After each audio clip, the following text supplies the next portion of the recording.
नोंथाङाबो लाख लाख रांनि गारिनि बिगोमा जानो गोसो दं नामा? खाफालाव दंब्ला 100 रांजोंनो जानो हागोन लाख लाख बेसेननि गारिनि बिगोमा। 100 रांजोंनो मोननो हागोन लाख लाख रांनि गारि। 100 राङानो नोंथांनि जिउआव सोलायनाय लाबोनो हागौ। चिरां जिल्ला हाग्रामा दालाङाव फैगौ 15 मार्च खालि खुंफुंजानो थांगासिनो दं लटारि खेला। चिरां जिल्ला हाग्रामा दालाङाव AIE-RIVER निउ इयार फेस्टिवलनि मुङै फैगौ 15 मार्च खालि बे लटारि खेलाखौ खुंफुंनाय जागोन।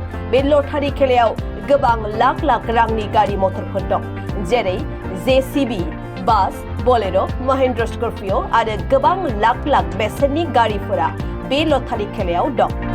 जुदि नोंथाङाबो 100 रांजोंनो गोबां लाख लाख बेसेननि गारिनि बिगोमा जानो सानदोंब्ला चिरां जिल्ला हाग्रामा दालाङाव AIE-RIVER निउ इयार फेस्टिवलनि मुङै खुंफुंनाय लटारिखौ लानो हागोन।